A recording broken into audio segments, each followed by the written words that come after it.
Wow. What time are you getting up? 10? Yeah, crack of dawn, 9. 9:30? Yeah. No. The big question is, are you wearing pants? Are you going to wear pants? Yes. Are you planning on wearing pants tomorrow? I'll probably have shorts on. Yeah. And nice. But then a button-down shirt, so that it'll look professional. And lipstick.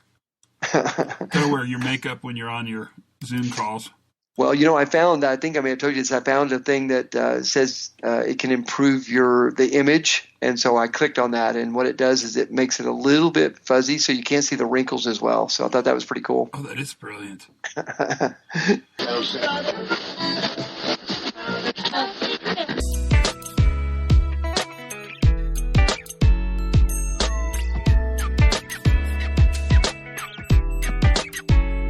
Hey, everybody. Todd Conklin, Pre-Accident Investigation podcast.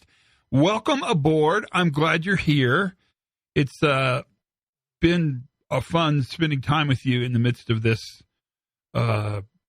pandemic, this adventure. Adventure's the wrong word. I think you choose adventures, or it seems like you choose adventures. This one is thrust upon us, and that's a part of what today's podcast is all about. Is what do you do when the apple cart gets upset? Well, the quick answer is you pick them back up and go back to work. And that is, in fact, been our challenge, all of us. And we share it at a bunch of different levels.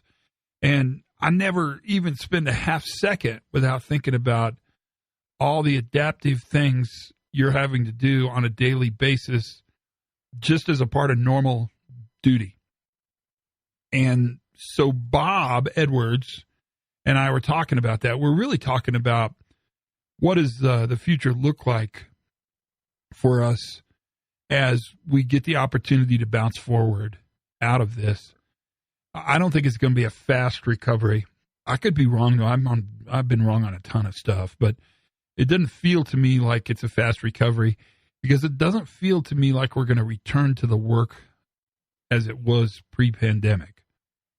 And because I think that's true, or at least strategically, that's the way I'm thinking about it, and I bet you are too, that's really put a different set of needs in how I look at the world in which we live in moving forward.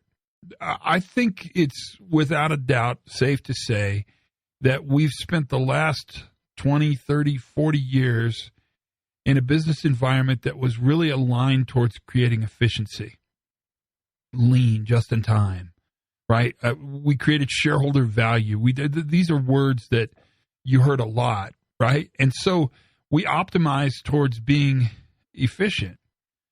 And what we learned is that efficiency does create efficiency. It creates those things like shareholder value and profits. But when something happens, we're left without much ability to flex and bend. And so we snap. And lots of us are in organizations that are snapping. And that's frightening at every single level.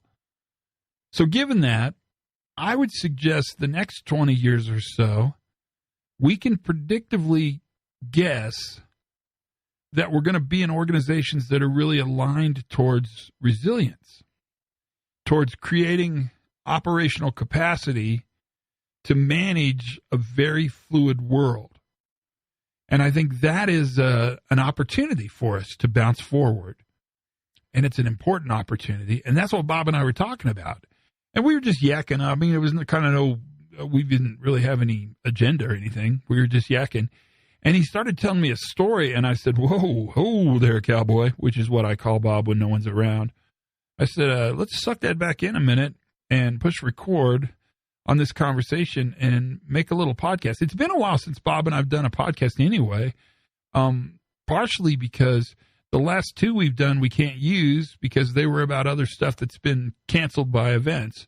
So it's probably always fun to get him back on the podcast, and I know it's valuable because the story he tells is a story really of how an organization really through humility at the leadership level realized they didn't know anymore how the organization was making success. And because they didn't know, they honestly didn't know, they wanted to spend some time and really listen as fast as they possibly could. They wanted to look at what was happening so they could understand how success was taking place, because what once would have been determined a deviation is now actually an adaptation, and they're happening all the time in order to keep groceries on the shelves.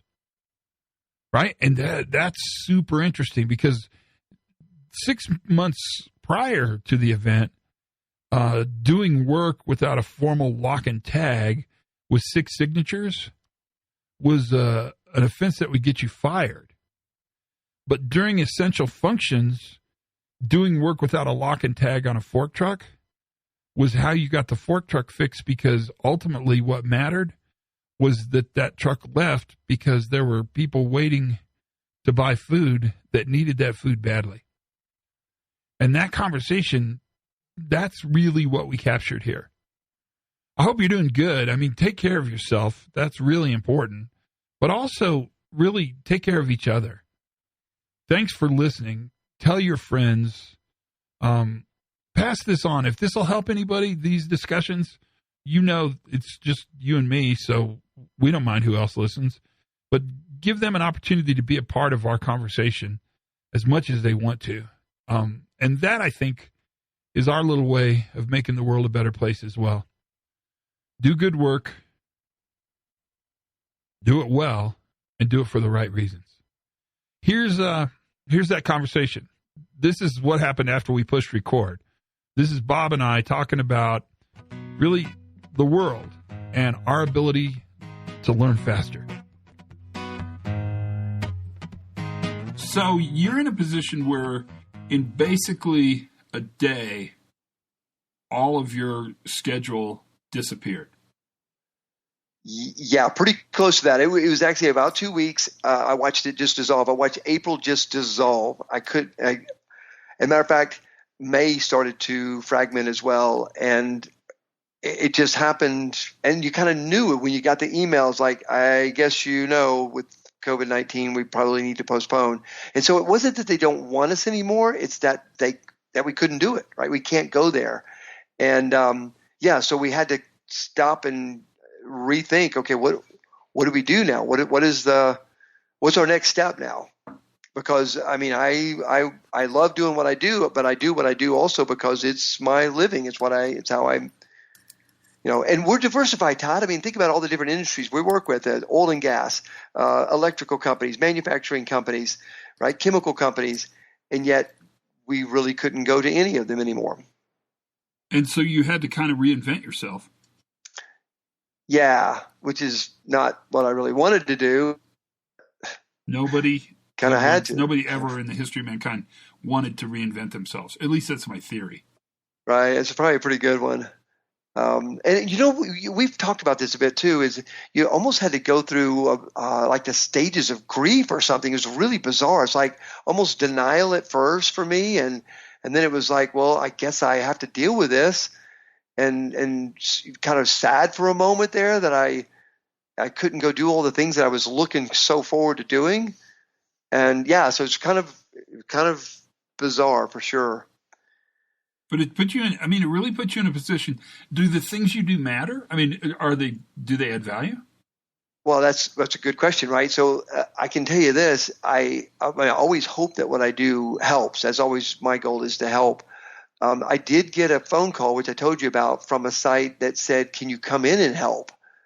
And they were an essential manufacturing site. What'd they want you to do? I mean, why'd they have you come in?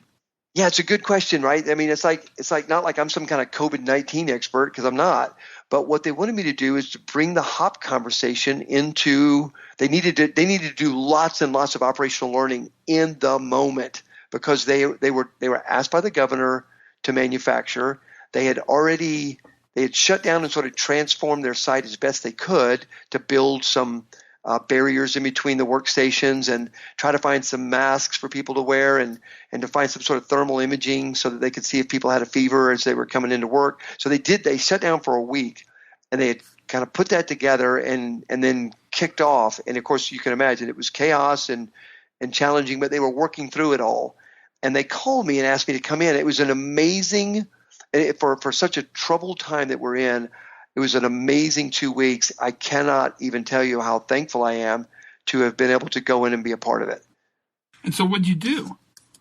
Well, so the thing that was my primary focus was to really do like rapid operational learning. It was like a 2 week long, if you will, learning team. Every day, my job was to go out into operations, learn everything that I could, get ideas from the people closest to the work, which clearly have some of the best ideas. And it's a hard thing, right? So when something like this happens, you say this all the time. One of the first things that gets challenged are the rules. And I asked the HR manager, I said, what's the first rule you changed? And she said, time and attendance. I said, tell me more. And she said, well, we normally dock you points if you're not there. And if you don't have a doctor's note, you don't even get an excused anything, right? And so now all of a sudden we've got people that are not sick, but maybe they've been struggling with something, health-wise or whatever, or they have a family member that is. So they don't want to come to work. So she had to immediately – she could not do a wait and see. Some people say, well, just wait and see, play it out. No, she didn't. She took action. She said, I'm going to take the points thing off of people. Talk to us. If you are not comfortable, we'll give you a leave of absence with nothing punitive. And it was remarkable because quite a few people took advantage of that, or not took advantage, but I mean they used that because they were not comfortable coming into work next to other people. And so, but they could do it without worrying about losing their job. And then she got to thinking about that because she and I talked about it, everything, right, every day. She said, I wonder why we used to always say, don't come to work sick, but we're going to dock you points if you don't come to work.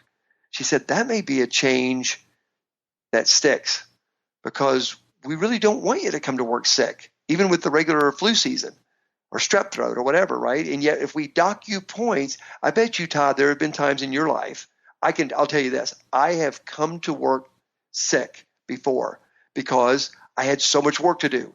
And I thought it was the responsible thing to do, and I'm going to tough it out and suck it up, and right? It's right. Not a good idea. No, it's dumb. It's a dumb idea.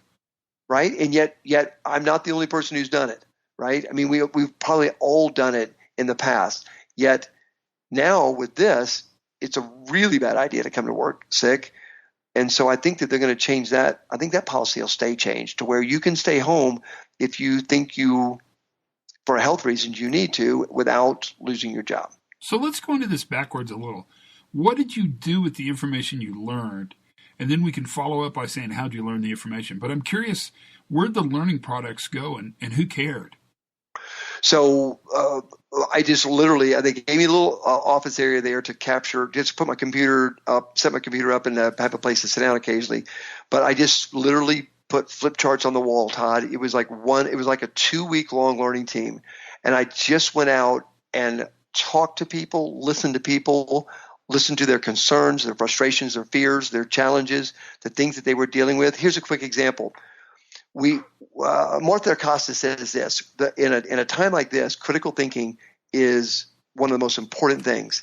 And yet what was happening is rules were being mandated on the workforce.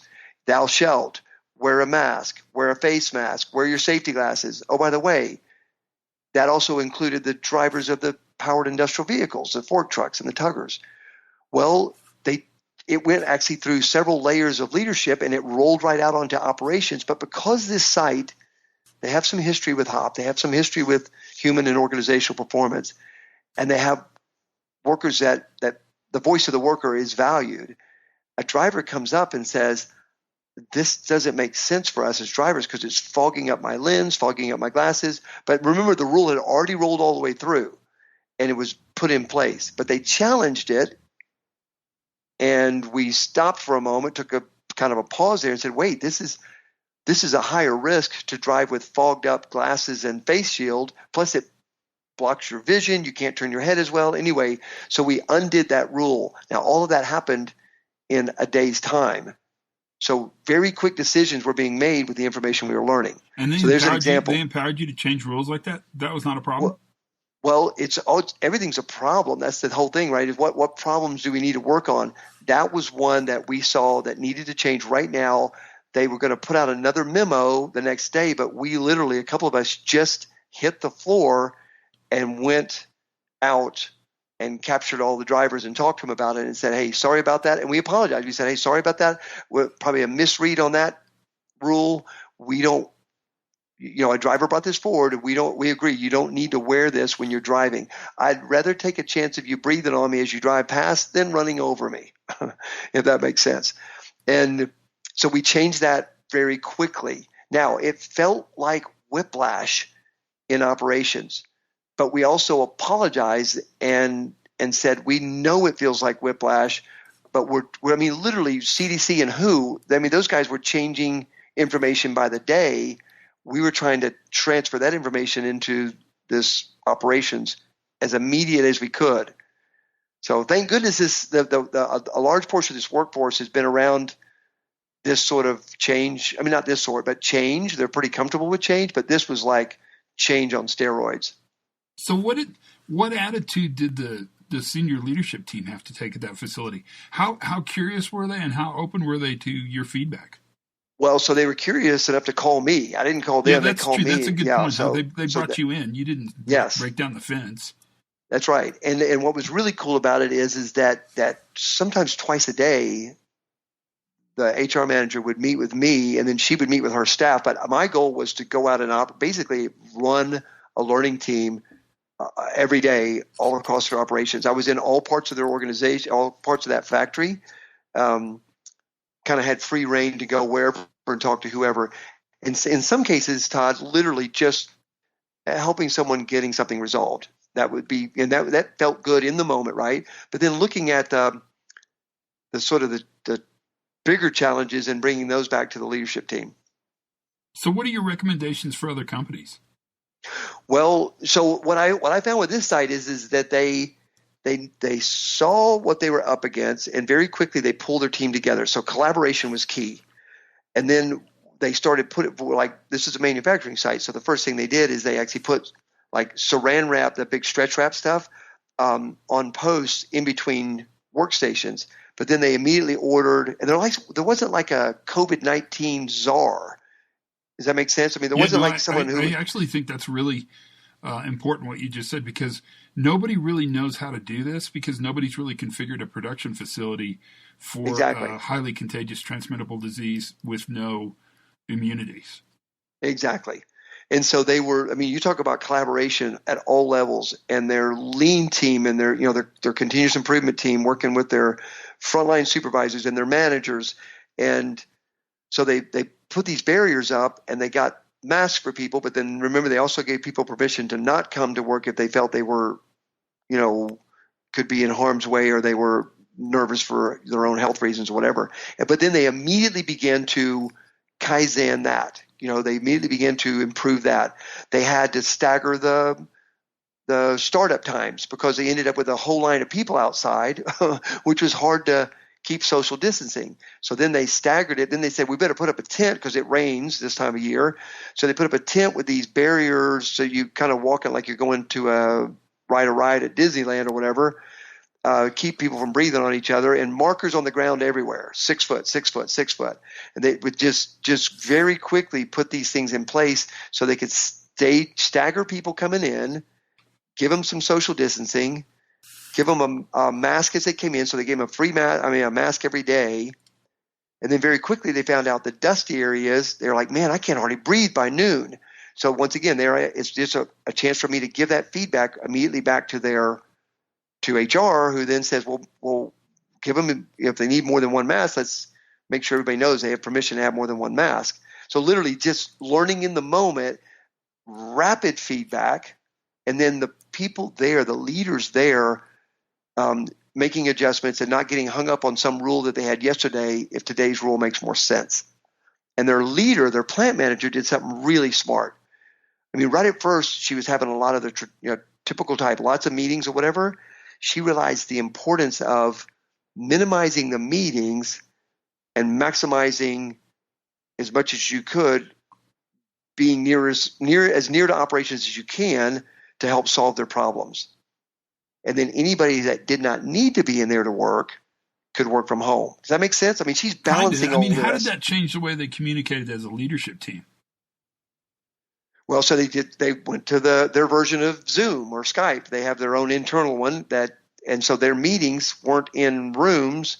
They all logged in at noon for about 30 minutes. Okay. And this is a site, I mean, I know a lot about this site. This is a site that typically has lots and lots and lots of meetings. And it was interesting to me because I saw all over this place through the decades, they've had all these different like key principles, basic principles, global principles. I mean, whatever. They have all these, and they're all interesting and kind of neat and cool wording. But one of the questions I had for them is like, what are your guiding principles right now? Because if you've ever wanted to know what's guiding you, here's a good opportunity to think about that. How'd they answer that? Well, one of the key, it's really interesting because one I heard several times was one that's been around a long, long time that actually fits really nicely into HOP. And it's an old basic principle that says focus on the problem, not the person. And I thought that was pretty cool because that's one that has stuck from the late 80s, I guess it was, when that one first was introduced. And so all these other ones with lots and lots of words, and they're very beautiful posters, but that's not the one that really jumped out because, people were emotional, Todd. The driver that came forward about the masks, she was quite passionate, but I thanked her for her passion. I said, I appreciate you being vocal about this. I appreciate your passion around this. You don't want to hurt anybody, and you see this as a problem and you brought it forward. So thank you. So thanking her for her passion and being willing to come forward. But then also, what is the actual problem? The problem is I can't see. I can't see with all this stuff on. And I'm driving a 4,000-pound piece of equipment.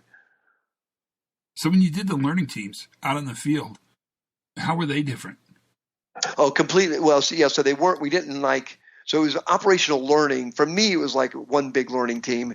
But it was just really – rapid operational learning, getting out into operations, finding their issues or concerns and their ideas, and then bringing them back together and sort of helping to collate them.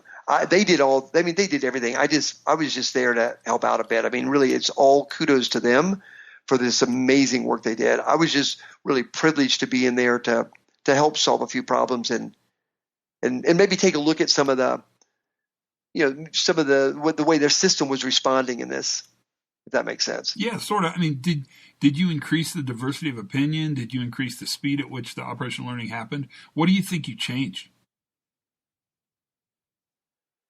Well, I mean, they brought me in because I'm learning stuff, right? I mean, I'm really big on the voice of the worker, really big to help them sort of figure out what was right for them, never mind, I do want to say this and then give some kudos really to their leadership at their headquarters, which is usually fairly directive.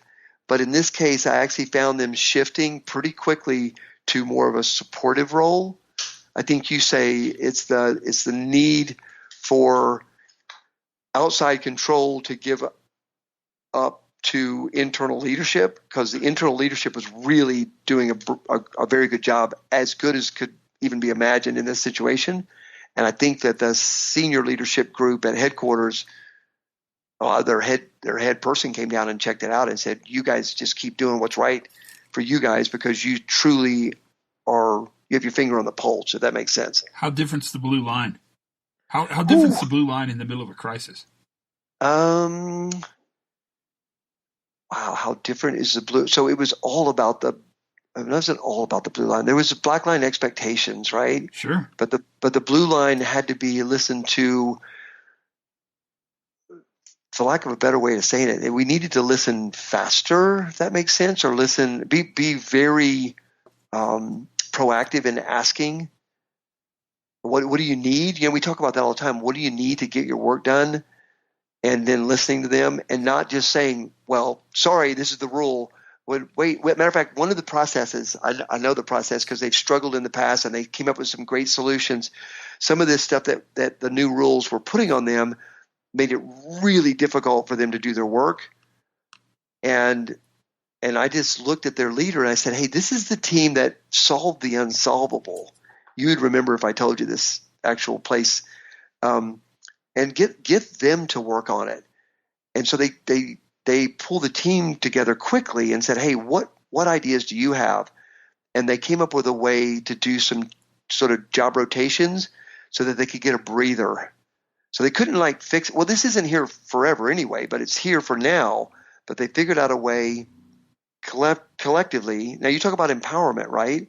If they helped make the work more tolerable, they realized, okay, I do have a little bit of control over my life. I'm not just completely a victim of this terrible condition that we're in. So I thought that was pretty cool too. And you don't think these changes are going to be pretty permanent? I can't imagine a scenario where we go back to the old way. I mean, like on the we've learned and created these amazing adaptions. Why would we want to go backwards? Why would we want to go back to the way we used to do it? I don't want to wear a mask every day. That's why. Yeah, but I mean, it's interesting when you think about the problem that the mask, may actually provide quite a bit of mitigation. Yeah. So you want to wear a mask every day? Do I? Yeah. It's not even good for you. I think if I stood 6 feet away or 6 inches away from somebody, maybe. I don't know. But they don't know. I think the problem's really different now.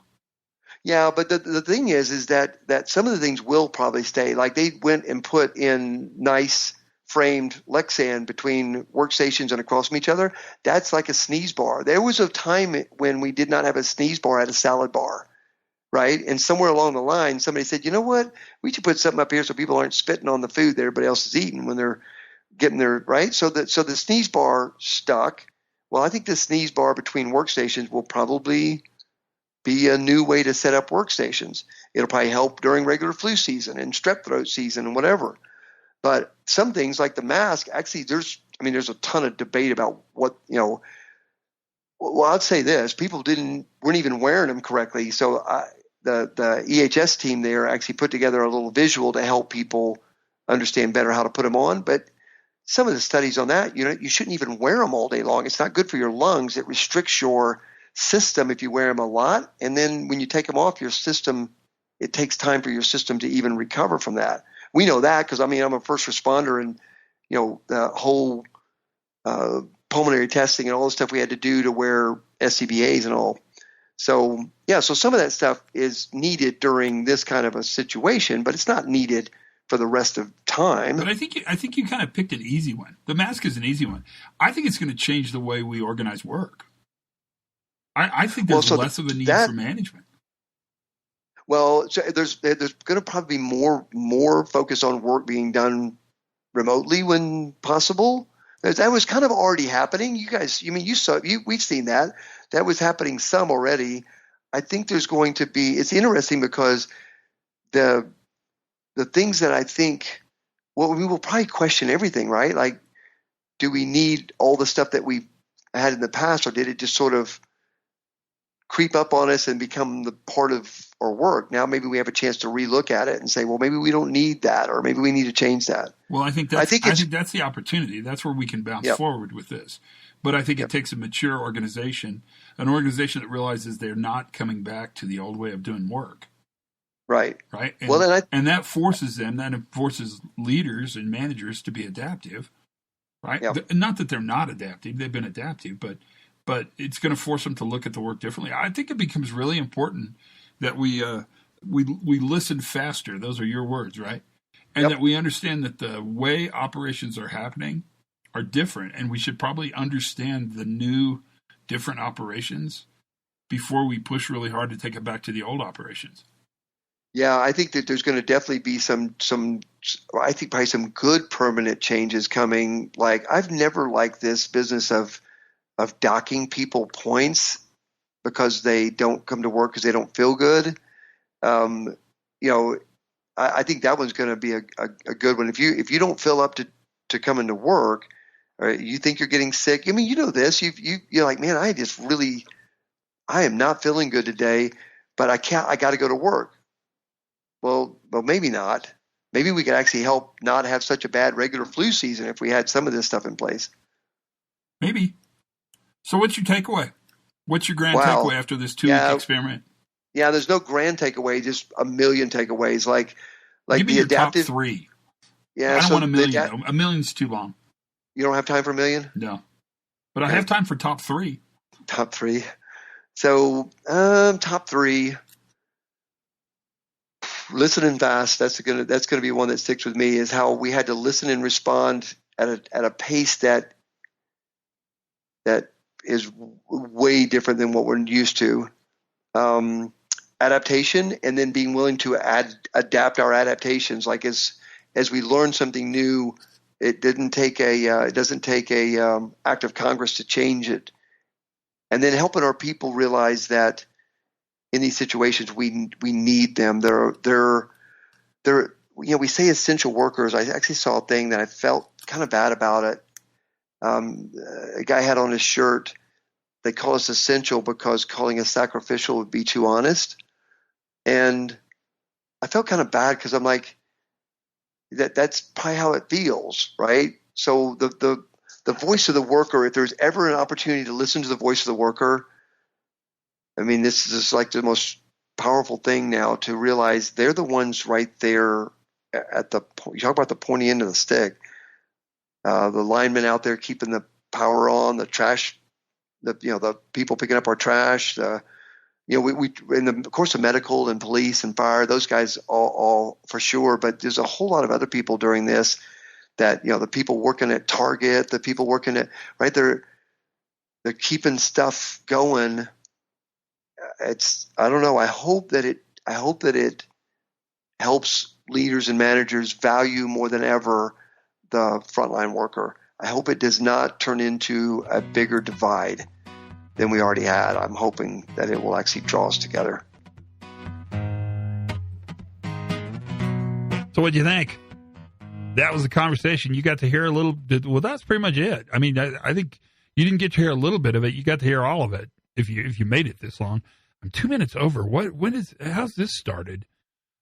I owe you some minutes. I'll give you some minutes next time. I'm sure there's shorter ones coming. I'm almost positive of it. So the idea of listen faster, that, I think, on the back of what Ed Schein calls humble inquiry, is really, really interesting. And that's right where you are. Think about it. Learn something new every single day. Bet you did today. Have as much fun as you possibly can. Be kind to each other. And for goodness sakes, be safe.